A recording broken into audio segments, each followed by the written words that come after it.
Consensus on that? Yep. Call the meeting to order and we'll begin with the patient. Good evening. Lord, I just thank you for all of our council members. Lord, I just am grateful that they are willing to serve our community. Lord, I pray that you would just bless them as they do the work of our city with the agenda that's before them. Lord, I just pray that you would help them to make the decisions that need to be made this evening for the betterment of our city. And Lord, I just pray that you would, again, just be with them as they discuss the business of our city. In Jesus' name, amen. Thank you. Recite the Pledge of Allegiance. I pledge allegiance to the flag of the United States of America and to the republic for which it stands, one nation, under God, indivisible, with liberty and justice for all. Welcome everyone tonight to tonight's meeting and everyone on YouTube Live. We'll go ahead and move on to the next item, which is to approve tonight's agenda. So moved. Second. Motion Roy, second John. Is there any discussion? Hearing none, all those in favor signify by saying aye. Aye. Opposed, same sign. Motion carried. Brings us to approving the consent calendar, which are the minutes of the March 24th meeting and the payment of bills. So moved. Second. Motion by Mary, second by Roy. Any discussion? Hearing none, all those in favor signify by saying aye. Aye. Opposed, same sign. I'll abstain. Motion carried. We'll move on then to the presentation of Discover Staples Tourism. Renee.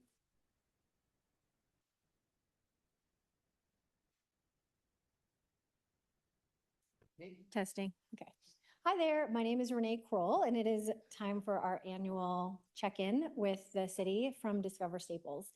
I think we are into our third cycle of doing this now. We have a new visitors guide that's coming up, and so I'm just going to highlight some of the things that we've done that are typically like our annual things or semi-annual things, and any additional things that we've kind of added to our plate. And then I'll open this up for questions if you guys have any questions or suggestions on how we can improve things, or just general comments for Discover Staples. So my name is Renee Kroll. I am the marketing manager for Discover Staples. I am a paid member of the board, and I sit with the board of 4, I believe that we have right now, or 5, and then we have 2 sitting council members on the board, as well as the general manager from the hotel, which is where we get almost 100% of our funding from a tourism tax that people typically outside of Staples are paying. So this is a wonderful way that we can bless our community and improve things around our community, or improve the way that we are seen, or help for us to be seen as a destination for people to come as they are driving through 10 or along 10, or want to get away from their location and just have like a weekend getaway.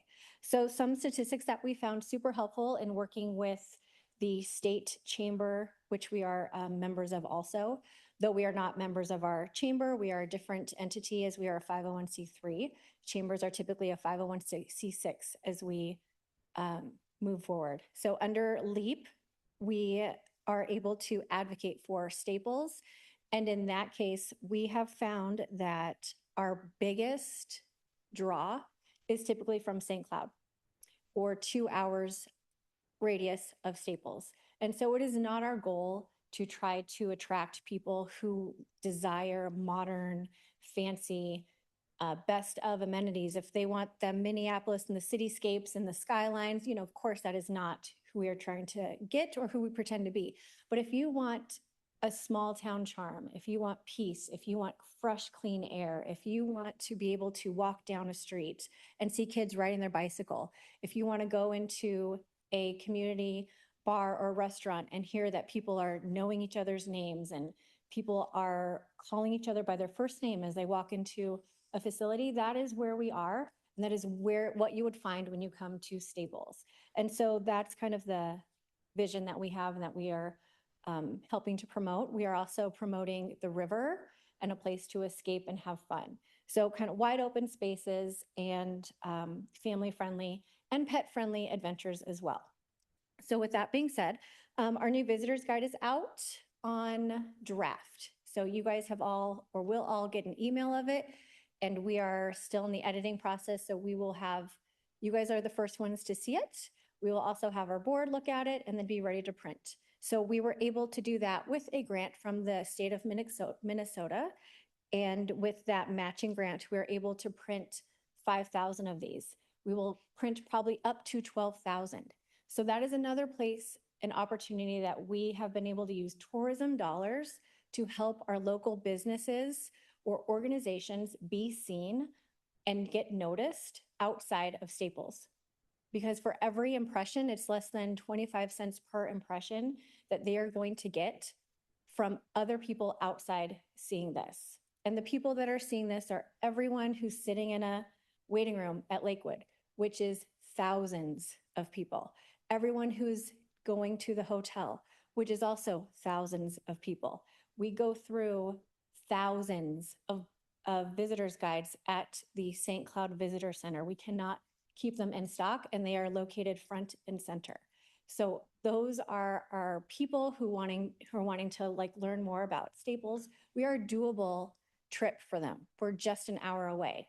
And the fact that we are that middle stop between Minneapolis and Fargo, I think we're also capitalizing on that and utilizing that kind of turn in on 10 traffic. So that's kind of our biggest project that we have to date. We are still loving seeing the signs. So thank you very much, Scott, and the city of Staples for getting those banners that are all along Highway 10. I think it looks really nice and it kind of makes our city look like a coherent community. We've got a logo, we've got some colors, we've got welcome banners, and everything kind of makes sense and looks like we're all here at the same party. Another new addition that we've had since the last time I came here was that we are now partnering with the Lions and doing the Lights in the Pines event, or the Lights in the Pines organization or community event. So that event has historically been a partnership between Parks and Recs and the Lions, and now we are working alongside the Lions. And changed a couple things this year and made some improvements. Some of the things that we did was we made logos for it now. So we now are we have our own logo for Lights in the Pines because we are the tourism industry that we are working with the state entity of Explore Minnesota. So now we will be listed on places to go for small town drive-through light displays as they do the marketing for us. So that will be some extra foot traffic that we get. We're keeping track of people now. So we notice that our numbers are up, or we're just doing a better job of keeping track of who's coming through, where they're from, and how many people we have.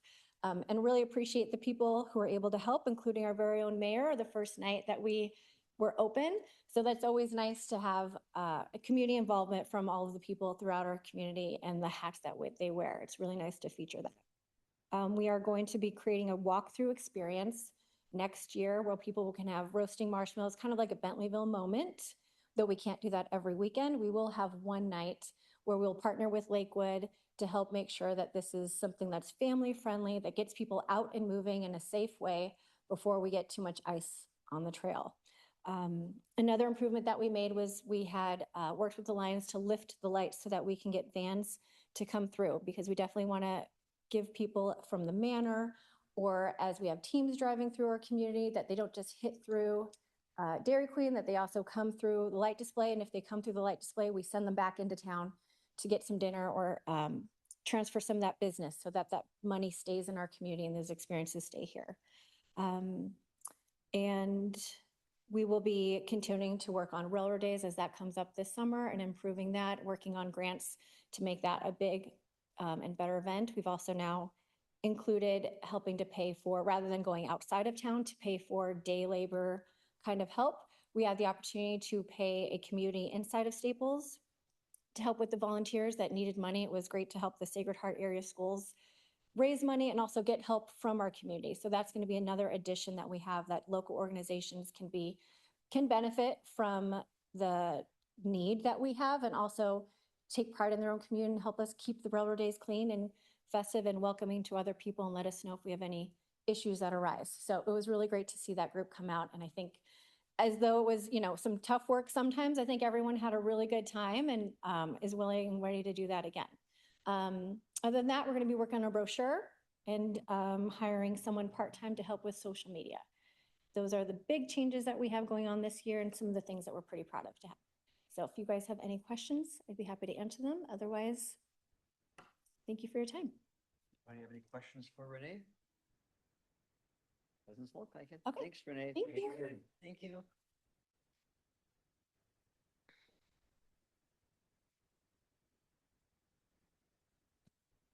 All right, we're gonna go ahead and move on to the next event or next item, which is to consider approval of an outdoor event request for Grad Blast Hot Air Balloon Experience, May 22nd, 2026.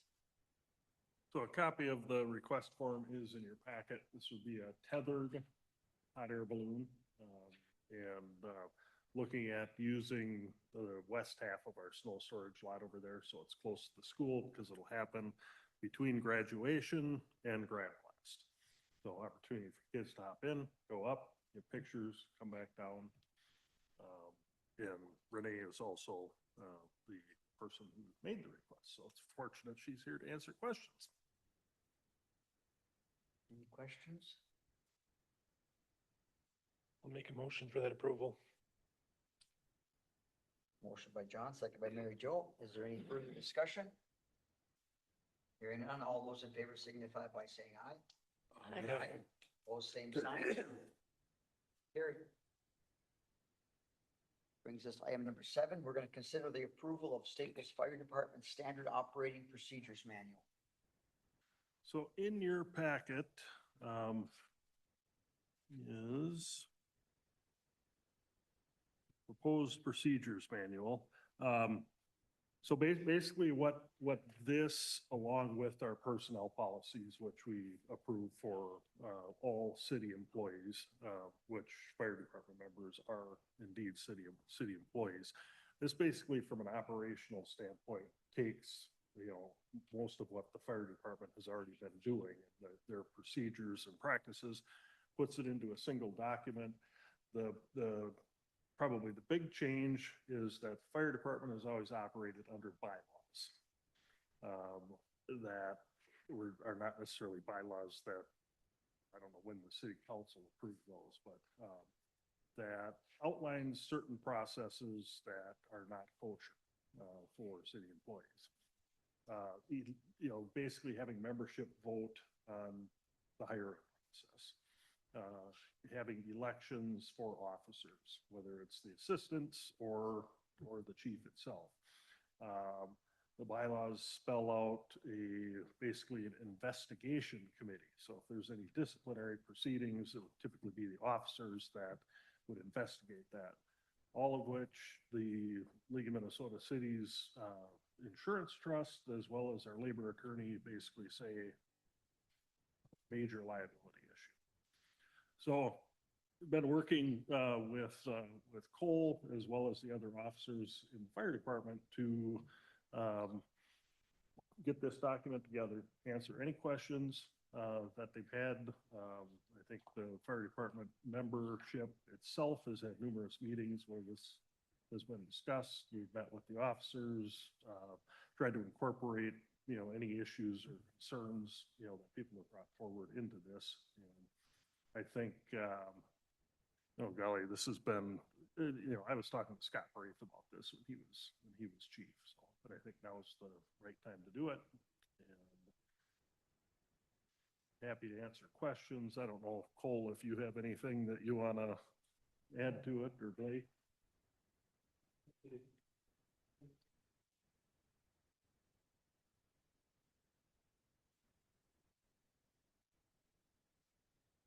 I have some questions. So now, when we go to this procedure, being it's all the people that are on there have been voted in. First off, I was a fireman for 20 years. I was a firefighter and I was the chief. And this process has gone on. The fire department was chartered in 1906, and it's in the charter how the officers are elected. All that's in the charter, and so for 120 years it's been just fine. And now, all of a sudden, it changes to, hiring where we, as firefighters, when we, when we elected the officers annually, we voted on the officers, the chief and the assistants.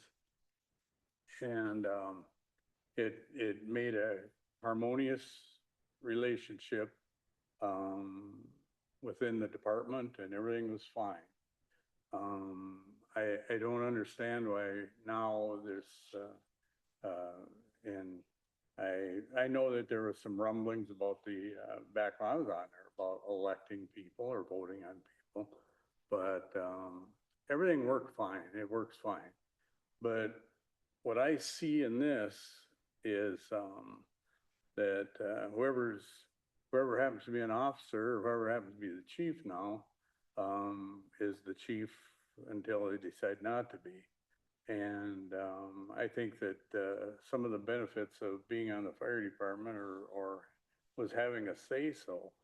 I ran against the chief that was the chief for, I don't know, 12 or 14 years. I ran against the chief based on one issue, and I got elected.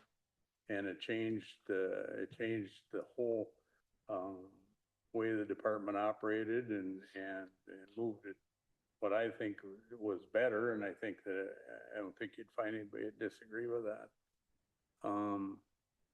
And our other chief prior to that did a great job, but it was a couple issues that, and I won't say what they were, but there was a couple issues that came up that he was steadfast on and wouldn't bend or anything.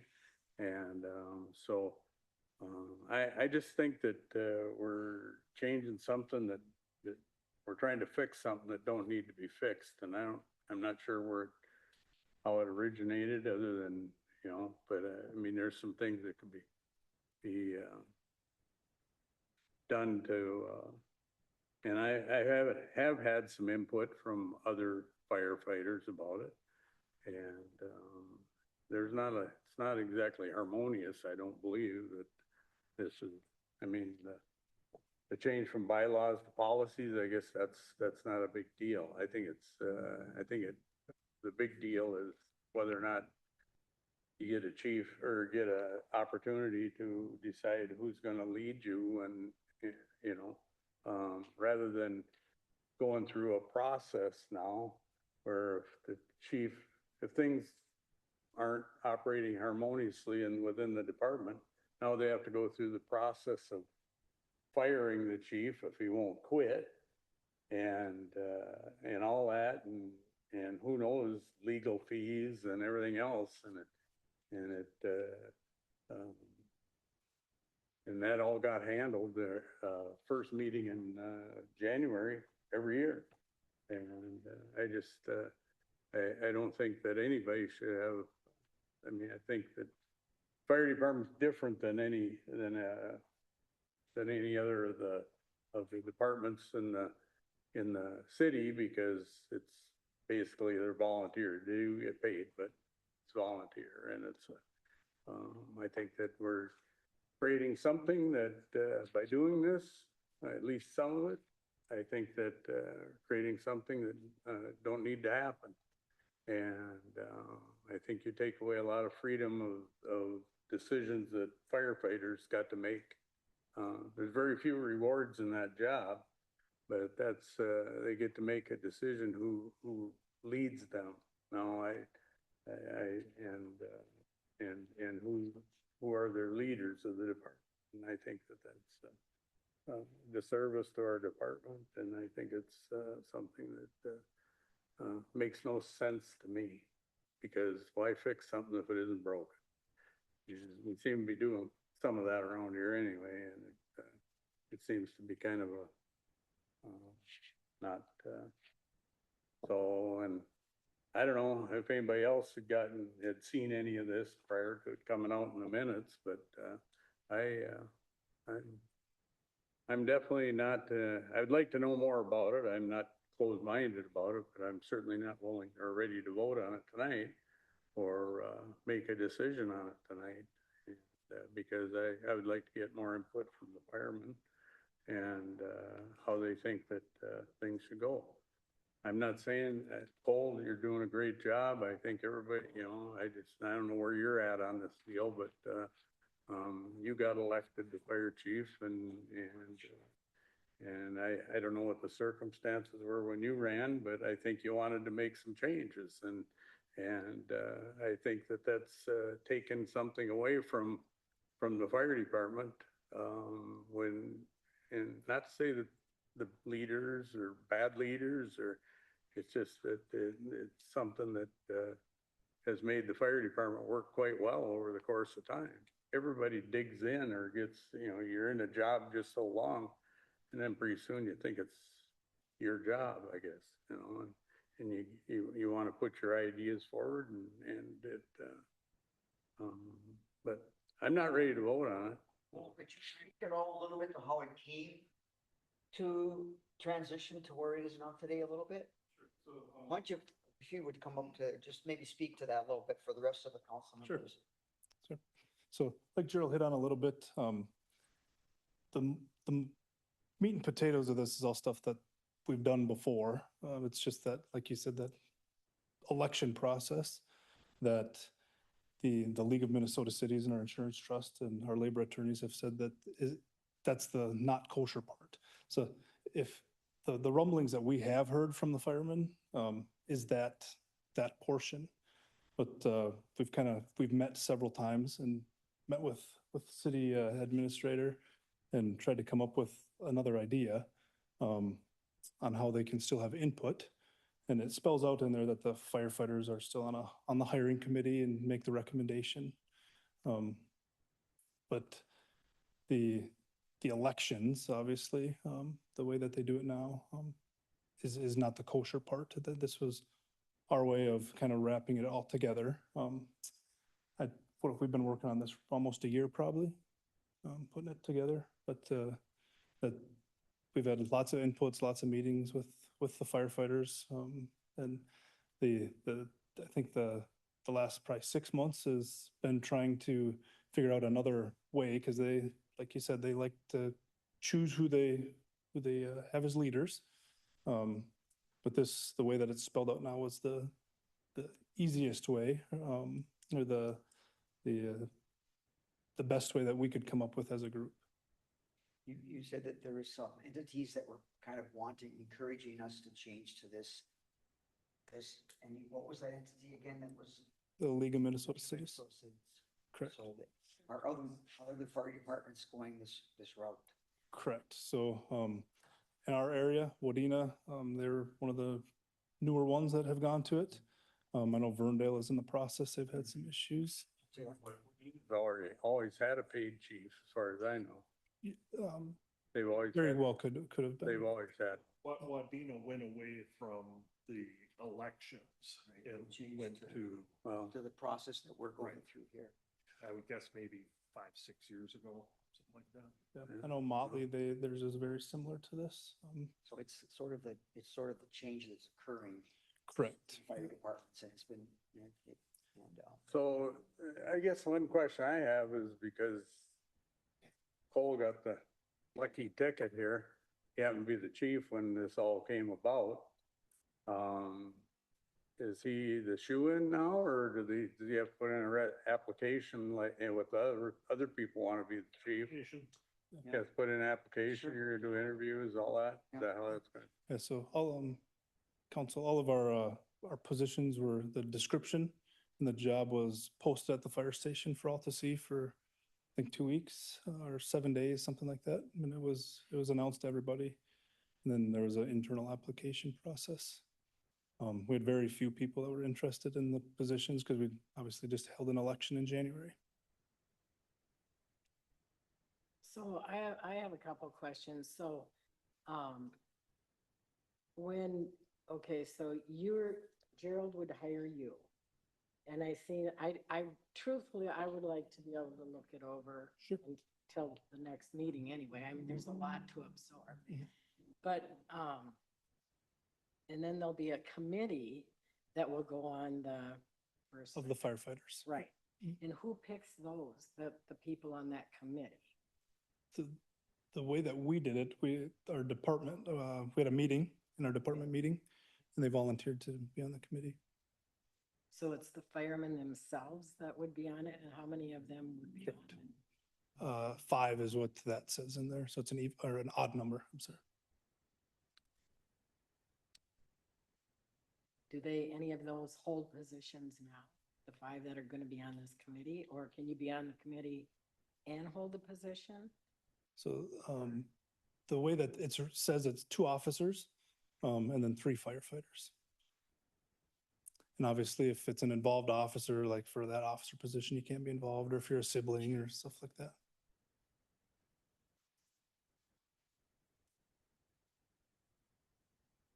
Any other questions for Cole? And so it's a permanent position until you decide, you know, I don't want this job anymore, I'm gonna give it up, or you get too old. And I don't know what the rule is for the firemen, for how old. Yeah, or ultimately it's determined that you're not doing the job. Right. Just kind of, So, and then how long is it gonna be before this becomes a full-time job and we're paying $100,000 and everything else? Vacation and insurance and all that other stuff. How long before that happens, Gerald? I mean, As we said earlier, Doug, there's been no talk of that. You're the first person I've ever heard that from. really? Yes. You don't see that this could be a route to that? No. Really? No. Okay. All right. thanks, Cole. Sure. So we have a consideration for approval of, anybody entertain a motion? Can we table it till the next council meeting so we can go through all this information, or, If the council wants to, yeah. I mean, would that be, I mean, I don't know who all got enough time to read it all, John, or, well, Blake can't vote anyway, I guess, so. It came in our packet, but Well, I know, but today, you know, I mean, there's a lot to absorb in there, so I think a lot of changes and.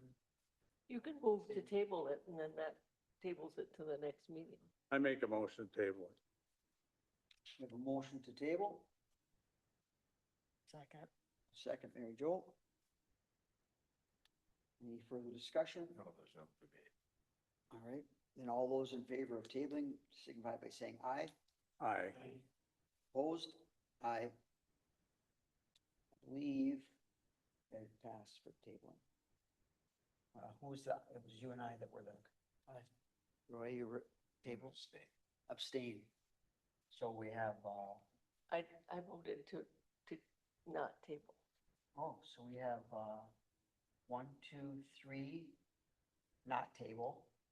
2 table, 1 abstain. John, what were you? I'm indifferent, but I guess it would be nice to, it'd be nice to look through it, but if it is what it is, and I mean, if we are legally have to adopt this anyways, then So you, I guess we don't have to table it, okay, so we in my don't, opinion. so the table motion failed. So it's not going to be tabled. So, okay.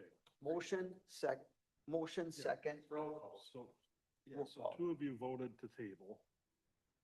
1 abstention and 4 voted to not table. Right.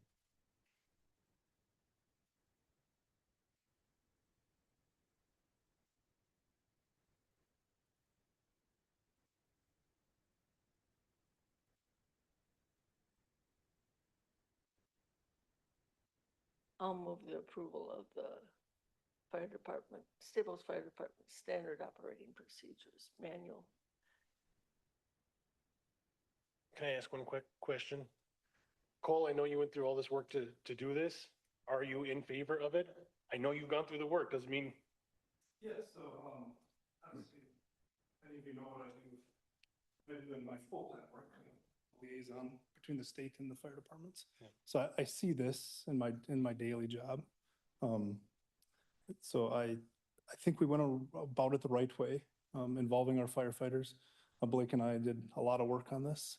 We involved a lot of our firefighters. Obviously, there were some that are stuck in their ways that don't understand liabilities and stuff of that nature. So I just understand that you've put a lot of work into it and that doesn't necessarily mean that you're for it, so. Yes, yes, no, It it- hasn't it's actually a good came out.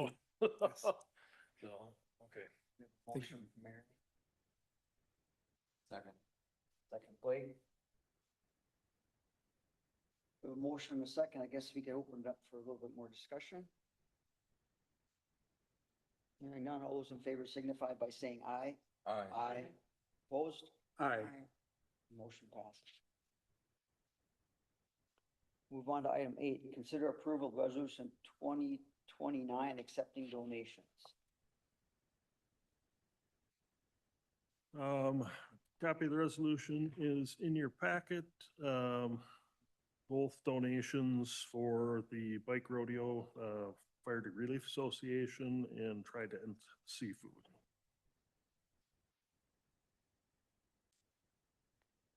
I'll move the acceptance of the donations with gratitude for them. Great. Second. Motion Mary, second John. Any discussion? Hearing none, all those in favor signify by saying aye. Aye. Opposed? Abstain. Motion carried. Brings us to item number 9, consider approval of facilities use agreement with Minnesota State Central Lakes College. Copy of the agreements in here. This is for the 57 acres of tillable farmland on the airport property. Terms are the same as last year. Recommend approval of that. So moved. Second. Motion John, second Roy. Any discussion? Hearing none, all those in favor signify by saying aye. Aye. Opposed, same sign. Motion carried. Brings us to committee reports. The first will be the Staples Economic Development Authority. Well, first of all, I won't make Jim give the report for the meeting when he wasn't here, but wanted to introduce Jim Hansen, our new Economic Development Director, been on the job for a full week. And busy getting him out, doing introductions, and I'll let Jim introduce himself beyond that. You gotta turn your mic on, though. All right. Thank you to the council for giving me the opportunity to come in and sit in and be part of this. Staples is a unique community. I grew up in a town very similar sized and rural down in Iowa, and we didn't have near any of what Staples currently has to offer economically, educationally, or healthcare wise. It is truly a gem up here. So to be able to participate, help get the word out, create some different opportunities for the community, very grateful for it. So thank you very much. So, EDA meeting was pretty short and sweet. Largely gave, oh, that's a different resolution. Had conversations, kind of updating board on the hiring process for the Economic Development Director position. Shared that the Todd County Development Corporation annual meeting was coming up and invited members to attend. Ron and Jim and I did go down to that last week, and well attended. Food was good. Pretty short program compared to some years. Yeah, it was good. And just a refresher, Leah Walkow is the new Todd County Economic Development Executive Director down there. She started, I think, in about November. So she's been busy figuring things out down there. We did report on the industrial building, and that report back to the EDA that the council had given the second reading of that ordinance and was be moving forward towards closing. All of that paperwork and title work and all that stuff's in process at this point. Updated the board on the 4th Street project and shared some of the conversation that took place at the pre-construction. It was 12-minute long meeting. So quick. Any questions on that? Do we know when the 4th Street is gonna start? Do we have a date that it's not gonna rain or snow? They are looking, I actually, had, ambulance reached out. Look, just so they can kind of do some planning. It is anticipated to be that last week, the Tuesday of the last week in April, that they would, get in, start doing some placing of signs and things like that, and then they'll begin doing removals. I'll get you a date here, but I think we're gonna have one more meeting with the engineers and all the contractors prior to that, but I think their anticipated start date is that 28th. They're meeting weekly. Is they meeting weekly yet? We will be when, once things start. Yeah. I talked to Adam Blombeck, and that Tuesday, the 28th is what he anticipated. That's the scheduled date for, the crews to come in and start putting signs up. Barricades and so forth. And they're starting in what portion of Fourth Street? They will be doing, Third Avenue to Park Avenue. As phase one, I believe phase two was Dower to Warner. So that area up by the elementary school, and the logic behind that was to make sure that that was done and open prior to school starting again in September, because there's pretty limited access to that elementary school area. And then they'll do that Dower to Park in the fall. So it'll be interesting, but during the pre-construction meeting, I think we kind of got it figured out traffic flow wise for high schools, student drop off, pick up, Sacred Heart. And I know that there's a meeting coming up with Sacred Heart again. Yeah, I can look at the exact date. Yeah, it's coming up. Just trying to, they've got a few questions. I think the primary one relating to the handicap access to church. And how we contain that.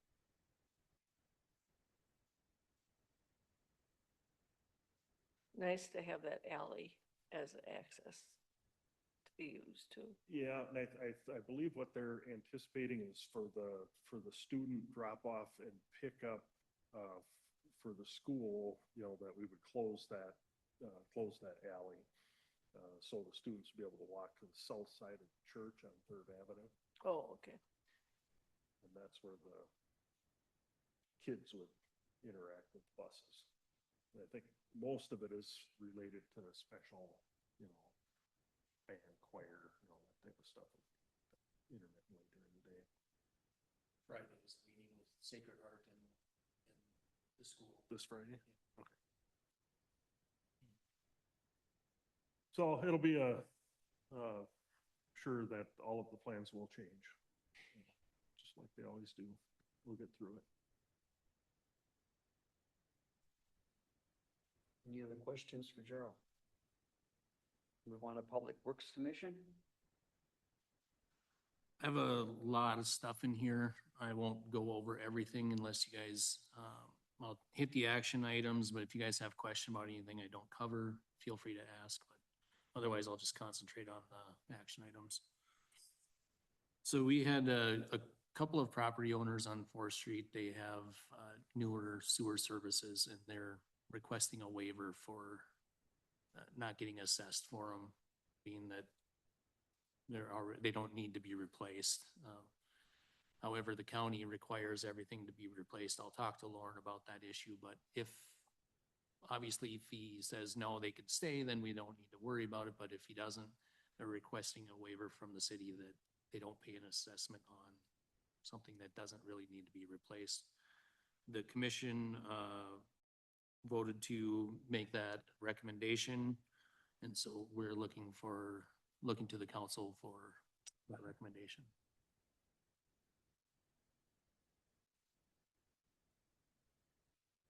I'll make that motion. Second? Right, and I'm sorry, yes, Gerald's correct. It's pending that the condition of the pipe is, How long Yes, ago in was it condition. done? well, one was last year, and the other one was about 10 years ago. 4 PVC has a life that they haven't even determined yet. So, I mean, it could be, right now they call it like a 60-year life. It can go a long time, so. So this will be pending Pending decision of the. approval of the inspection. condition of the. If it's approved, then. Yeah. Right, so we're making a motion. Yeah. So, sorry, do we have a motion? In a second. Who's the motion? Okay, John motion and Second. Mary was second. So, any discussion on that? Not all those in favor signify by saying aye. Aye. Aye. Opposed? And carried. In the packet, there's a proposal from Braun Intertech. It is for, materials testing. They do like when, you start putting the road back, they do compaction, they do concrete testing, things like that. There was an estimate from the original engineering report in 2022, but obviously there was nothing for us to approve because the actual project had been written yet. Now that we do have the project engineered, the proposal is submitted, and so we're looking for approval of that. The commission recommended that the council approve it. So moved. Second. Motion Roy, second Mary. Is there any discussion? Hearing none, all those in favor signify by saying aye. Aye. Opposed, same sign. Motion carried. Okay, we have another document in the packet. It is from Western Area Power Administration, otherwise known as WAPA, and also from Missouri River Energy Services, MRES. Those are the two entities that we buy our power from. WAPA is federal hydropower. We get about 23% of our power from them, and then we get the remaining 77% from Missouri River. The contract that is in the packet, we discussed it in January. The reason that the changes are being made is because WAPA is hydropower. They produce renewable energy credits, which the city of Staples is entitled to. We need those to comply with Minnesota's law of being 25% renewable. Handling those renewable energy credits is a complicated process, and we are designating Missouri River to do that for us. There's a lot of words in here that basically describe that. As of 2040, we can't use WAPA either, correct? No hydropower. I'm not sure. I would imagine by the time that comes around that there still won't be enough renewable sources that it's probably going to change, but There won't be enough, or there will be? I personally don't think so, but we're getting way out there. Yeah, yeah, it's just the world we're living in right now. But Missouri River has already been handling our renewable energy credits for us. So this is just formalizing that. So the commission recommended that we adopt the Missouri River WAPA contract that is attached. So we're asking the council to also. I think Tara has a resolution right out for it. I move resolution 2030. I'll second. Motion Roy, second John. Is there any further discussion or questions? Yeah, Scott, I just have one question. Missouri River, do we ever look anywhere else to get our power, or do we ever do any, is that something that's, or they just basically serve this area, so that's what we get? Most of we have a contract that is probably like 40 years remaining on it. The reason that those long contracts are signed is because it affects bond ratings for Missouri River's bond rating. So they get their contracts, and so like every 10 years or so, they'll renew them so that there is always a 40-year contract from their customers. so they have a better bond rating because they have more security from their customers or from their, I guess we're not really a customer, we're a member. You know, we're a joint action agency. Missouri River is a collection of communities like Staples, Wadena, Henning, Moorhead, Detroit Lakes, you know. So we sign these long-term agreements because then by having that wrapped up, then Missouri River gets a better bond rating, can get cheaper money. And really as far as there's not a lot of people leaving one joint action agency from another. Another thing is that if you look at our purchase power, getting it from Missouri River is a lot cheaper than a lot of other places. So they're competitive to say the least when it comes to wholesale power. Missouri River just built another power plant or in the process of building a power plant in South Dakota, right? They're in the process. They're going through a permitting process. The county is looking, you know, they're trying to get the county to approve it, but it's going to be a long process. As I was reading in that paper we get every month or whatever, I think. They got very few customers in South Dakota, don't they? There's 61 total. There's 19 from Minnesota, just a handful from North Dakota. So I don't know what the split between Iowa and South Dakota is. It looked to me like there was like 5. I think there's more than that, but some of their bigger. Seems kind of ironic to me that the vast majority of their customers are in other states, but they're doing their building in South Dakota. I wonder how that is. Can't get away with building A it. lot of that is the regulatory environment is a little different. Well, could that be the Okay. problem? So, You're pretty safe. There's a, to say the least. yeah, there's a lot of disparity too. Minnesota is Minnesota has like 130 municipal utilities. I think maybe Nebraska has more. Iowa maybe is close, but most other states don't have near the number of municipal utilities that Minnesota does either. So, but I can't tell you off the top of my head how many South Dakota has. Any other discussion?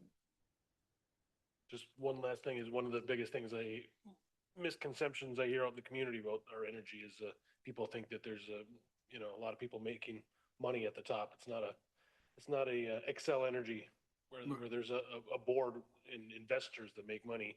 It's it's owned by the communities, municipal energy. Yeah, I mean, one thing when you look at our purchase power, the municipals are the smallest of if you looked at co-ops or investor owns like Excel, things like that.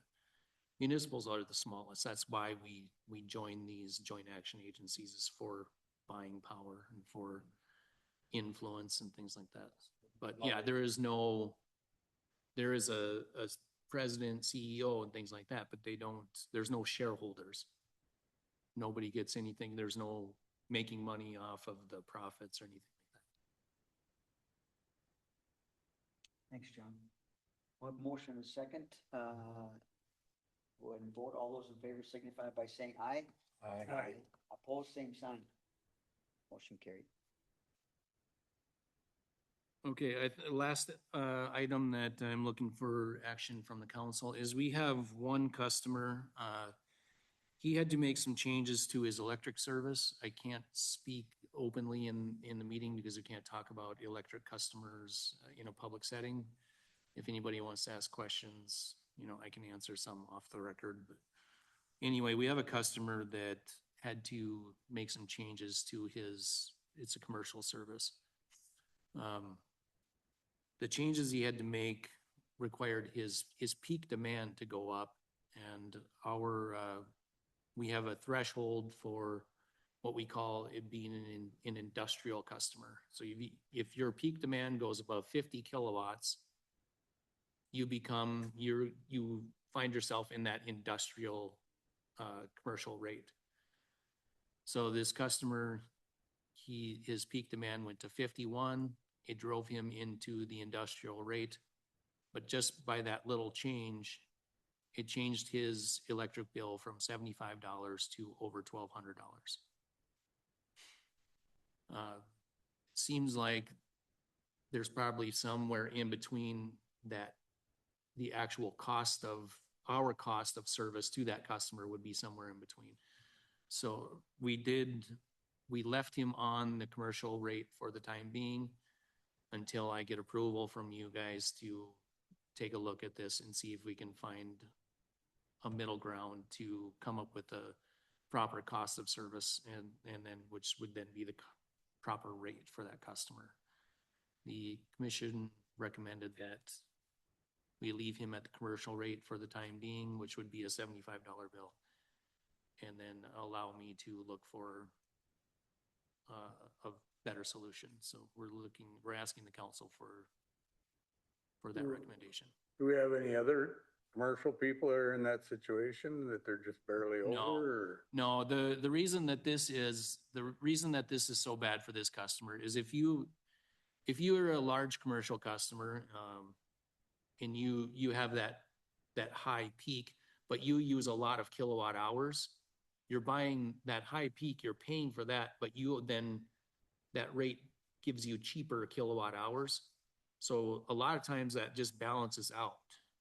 So, you know, you don't get killed by that bill. Or this customer he has a very high peak, but then doesn't turn around and use a lot of kilowatt hours. And so that peak drives his bill up. Yeah. So it seems to me like the only reasonable way to solve the problem would be a policy change to raise that up to a level that he doesn't hit it, if that's what Well, you're suggesting. The interesting thing is, cause like the peak is 50 and he's at 51. And if I went to him based on the rates and I said, hey, can you get that down to 49? And he does, then he goes down, and then he goes back to a $75 bill. Now, those 2 kilowatts, to me, I mean, do they really cost somebody $1,100? You know, Well, I guess what my point is that, so you don't end up like tomorrow, somebody else falls into that situation, so we're dealing with it again. But it make more sense. I don't even really know what we're talking about here, other than Yeah. the fact that it is it's a number, I assume, Right. right? yeah, it's Okay. it's a So would it make sense to raise that bar up to the? above that? potentially, that's the thing.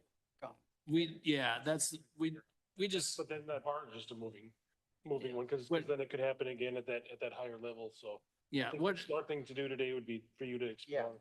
yeah, the, In charge of trying to. yeah, my request is that we just leave it until the next meeting, and then I will have a suggestion. Okay, But yeah, because like you're saying, Doug, okay, so yeah, what if we say, all right, then it's 52, whatever, we could always squeeze him into that. right. It's just that his service does cost us money that we got to recover too. So the rest of the ratepayers aren't subsidizing it.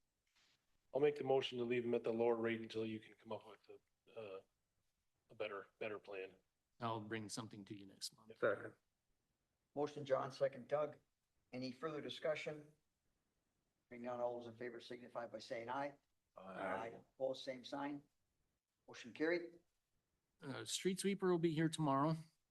And then also, last thing is I want to thank John for coming along to the Minnesota Municipal Utilities Association Legislative Conference. We did have a couple of good visits with Senator Utke and Representative Wiener.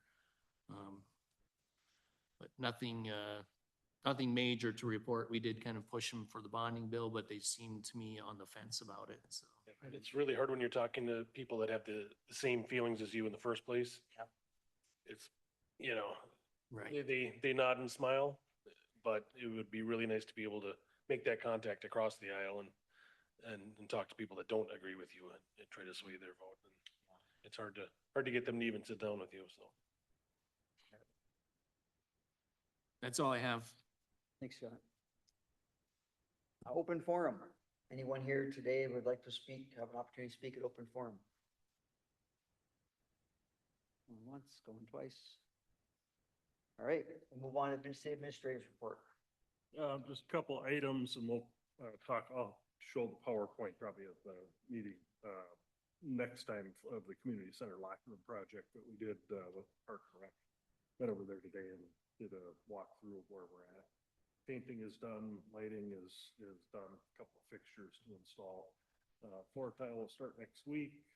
Lockers are due in, I think, by May 11th.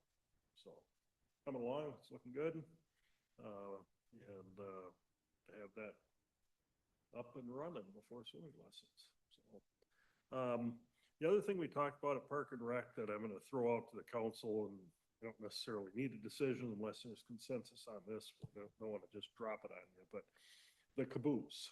Our current status of the caboose is, borderline disaster, peeling paint and everything else. I've been trying to get somebody to come over and provide an estimate for sandblasting and painting of that for about 3 years. I had a tip from somebody, showed me an article in a magazine, and I got a name of a company from over in the Brainerd area that did the work on restoration of the caboose up in Nisswa. Contacted him. He said, send me pictures. I did. He sent me an estimate, which is about half of what we have budgeted to do it, and figure out some decal, printing and some of that kind of stuff. But what has been proposed, going back a number of years, and I would still propose it today, is to actually go back to the Northern Pacific color scheme, which is the Tuscan red. That's an original Northern Pacific depot or caboose. That was, I think, one of 50 that were made in 1954 of that style, made at the Brainerd car shops over there. And turn it back to what it was. You can still see the Northern Pacific logo through the peeling paint on both sides. So I would say if we're going to restore it, let's take it back to what it was. So I'm open to your thoughts. And if nothing else, it'll generate some discussion in the community. So maybe there's people that have strong feelings about it. It's half price. I say we get 2 of them. We budgeted for it. Discussion many times. I would talk about it at the council about, I talked to you personally about. I don't think we should catch them, so I mean, it could be done by everybody. Would you say May? No. He said prior to July. He's got a big job coming in July, but he said. Well, then we're not gonna get that. I think we should. We're budgeting. It's half the price, so. So I'll make that motion that we accept it. I'll second. Okay, I guess we got a motion and a second to do the Do we caboose. need to clarify what? I'm looking for clarification on what we're restoring it to. Are we going back to the Northern Pacific? Yeah, we've, the money's in the budget. I don't need that. I can deal with all that stuff, but, I just want clarification. NP or BN? Do you want a motion on that or consensus on? Well, I think we got. We got a motion. Okay, got a motion, Johnny seconded. Yep. And, the motion is complete, let me know what you're moving on. All those in favor signify by saying aye. Aye. Aye, opposed. On that note, that's all I have. Unless you have something for me. I move that we adjourn. Motion Roy, second Mary to adjourn, all in favor? Signify by saying aye. Wait. Adjourn.